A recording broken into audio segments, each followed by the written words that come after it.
साधु सन्यासी जोगी यति जन्मे जहां कहते शिव के त्रिशूल पर काशी टिकी जिस काशी का गांव सिर गोवर्धन वहां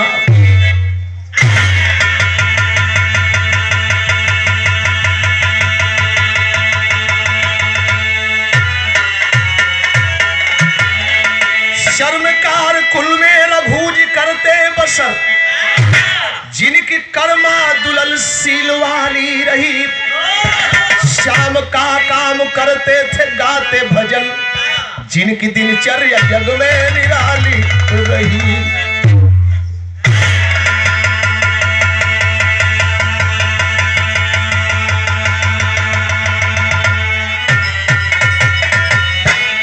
चेवर वंश में चेवर से चमर, चमर से चमार, और इसमें भी बांट दिया गया।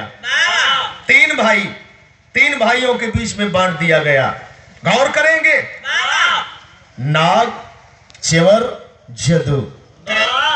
लेकिन चेवर में आप पैदा हुए, पिताजी छोटी सी झोपड़ी में, काम क्या था?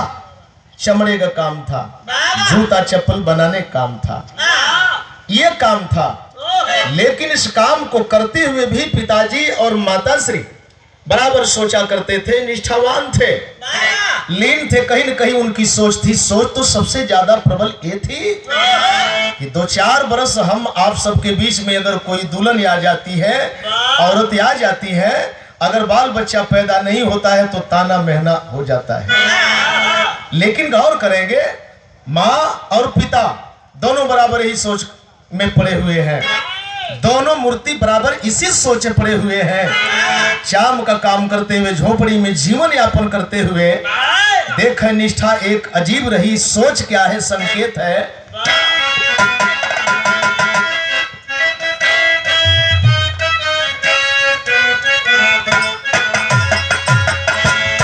हर दिल दीवाने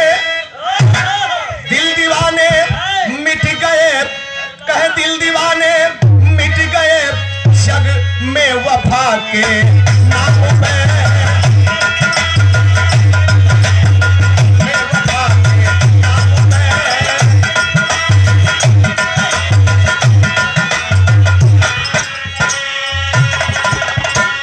दिल दीवाने मिट गए जग में वफा के नाम पे, दिल दीवाने मिट गए जग में वफा के नाम पे। कोई भंवर में डूब गया, कोई भंवर में डूब गया, कोई गया मुँह काम के, डूब गया कोई गया, कोई भंवर में डूब गया।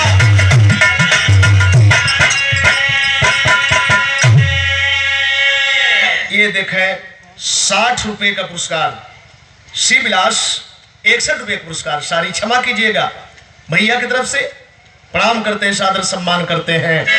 लेकिन माँ बाप की सोच है, ऐ खुदा या खुदा यही तमन्ना, या खुदा यही तमन्ना दे रबिया शाद दे।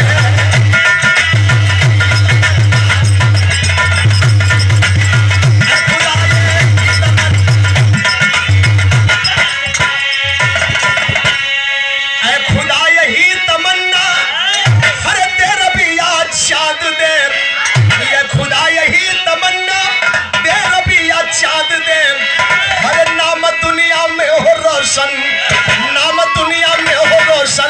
ऐसी औलाद दे।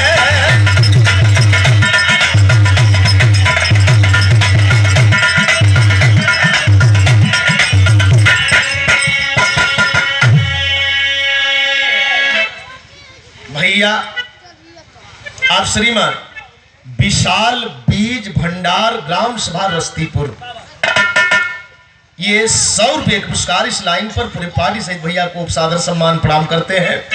मालिक दुकानदारी बना के रखा है, आपके बना के रखा है, गुरु महाराज का आशीर्वाद लगा है। नंदलाल अभी तो याचक है, भक्तों के भाव को सुनता भगवान नहीं है पहरा, भक्तों के खातिर आकर देता है जग में पहरा। गर्भवती कर्मा पीड़िता की अर्जी सुने विधाता, एक लाल उस समय गोदी में उन्हें दे दिए दाता। खुशहाली घर में आई पूर्णिमा माघ महीना, खुशहाली घर में आई पूर्णिमा माघ महीना। उस निर्धन की झोपड़ी में आया है सुधन नगीना।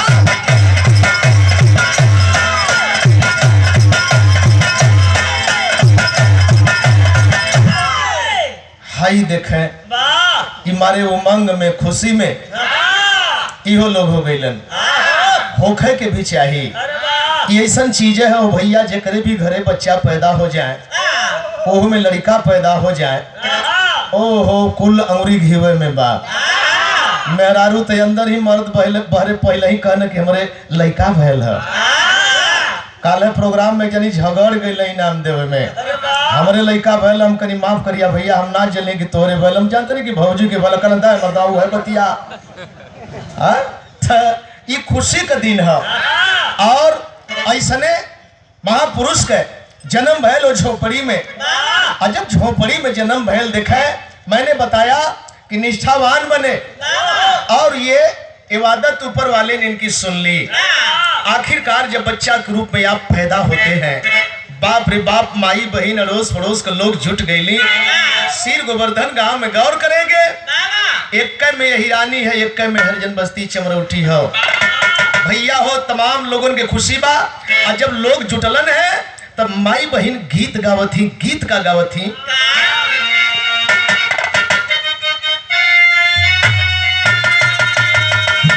कि जुटी के पड़ोसी ने गुजारिया,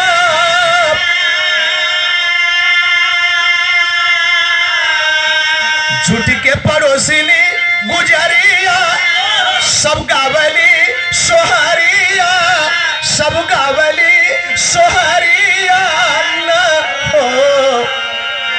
ललना करमा के भइले ललनवा, ललनवा अति सुंदर हो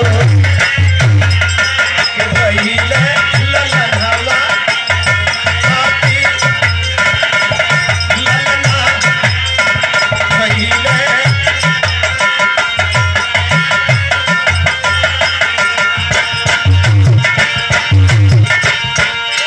केहू त लुटावा अन धन सोनावा, केहू त अन धन सोनावा, केहू त अन धन सोनावा न हो।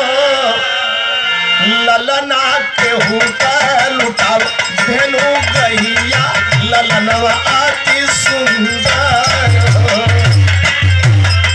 लुटावे धेनु ललनवा अति ललना लुटावे धेनु।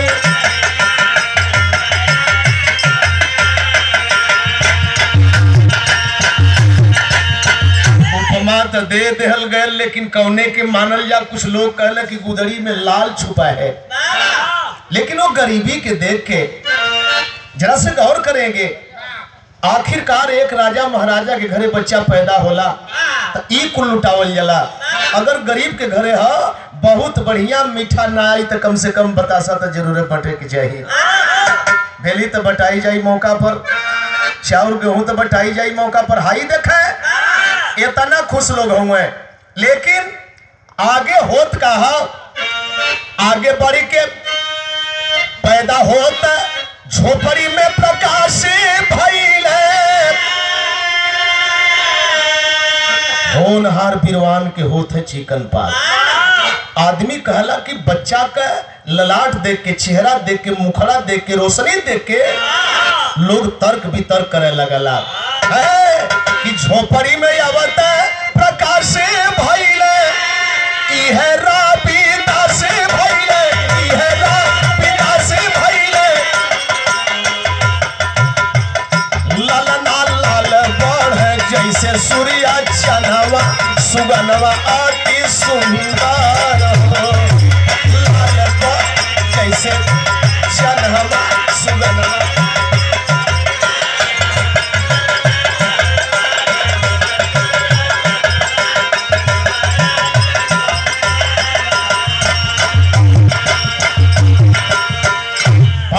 बढ़िया कलाकार और हमार बड़ भाई राम वृक्ष भैया बुल्लू उस्ताद के जमाने में, राम दचा के जमाने में गायकी उस समय से आप करत चली आवत हुन। ये 50 रुपया स्नेह बड़ा हार की लाइन पर पूरे पार्टी से भैया के साथ सम्मान प्रणाम करते हैं। आप सबके प्रणाम करते हैं। लेकिन बताओ गल की धीरे धीरे जब ये जमीन पर पांव रखलन, देखे जमीन पर पांव रखते ही कुछ आभास होखे लगल मतारी बाप के। दिन दुना रात चौगुना जब बढ़े लगल, आया है जब कुछ सयाना भइले, इनके व्यवहार के, इनके विचार के देख के माँ बाप चिंतित हो गए। पैदा हुए तो बहुत बड़ी खुशी थी, लेकिन जब तनी सयाना भइले तो माई बाबू के चिंता हो गई। ई काहे बदे? जैसे रोज आवेलू टूटे रसुनी आई ओरी निदिया निगरी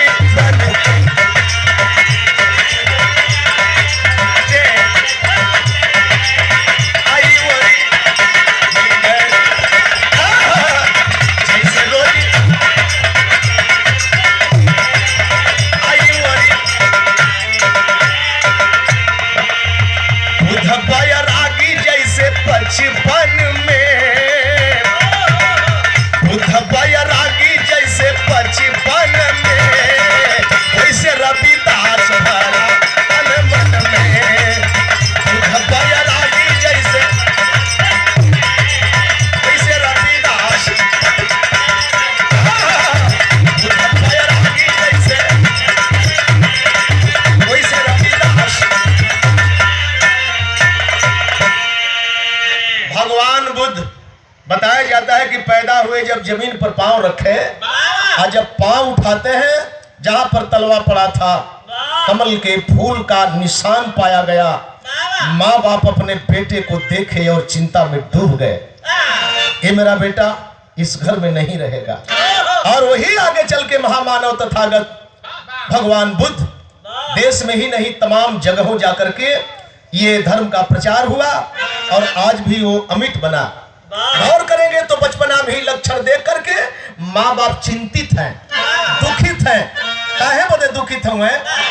इनकर भाव विचार ते अलगे देखत है जा, इनकर भाव विचार अलगे देखत है जा। आखिरकार आगे होई का? कम उम्र में माई बाबू एगो बंधन में बांध देलन।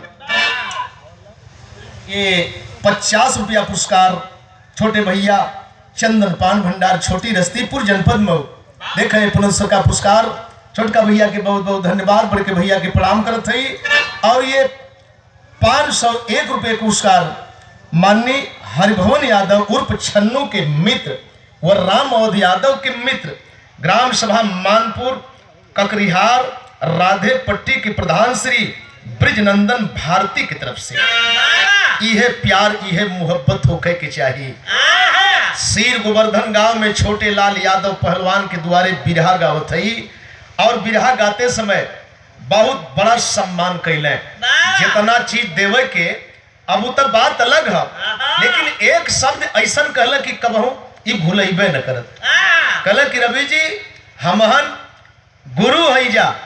हम ताके लगली, हाँ गुरु जी आप तो बड़ा हुआ कल ना, ऐसे ना तो हरे गुरु ना है, हम सबकर गुरु है जा। आ तबले वो मंदिर तरफ देखौला कला जो सामने लौका था, देखत हुआ ना, यही जन पैदा भय लगलन। सुबह में ले गए दिखाए तमाम काल जोन माननीय मोदी साहब आके कठवती के दर्शन कैले, वो कठवती के दर्शन करवाए, गंगा के दर्शन करवाए, वो पालकी के दर्शन करवाए, सारी बात बताए। सच्चाई है साथियों, बड़ी खुशी होती है। तो आपकी मित्रता बनी रहे। पूरे पार्टी सहित भैया उनके हम प्रणाम करते हैं। लेकिन बात वही का इनकर हालात का बात कि बेटा बाप का हाल देख के अरे दुखित बाबू मैया लोनी नाम बिटिया से कह दे सगैया। लेकिन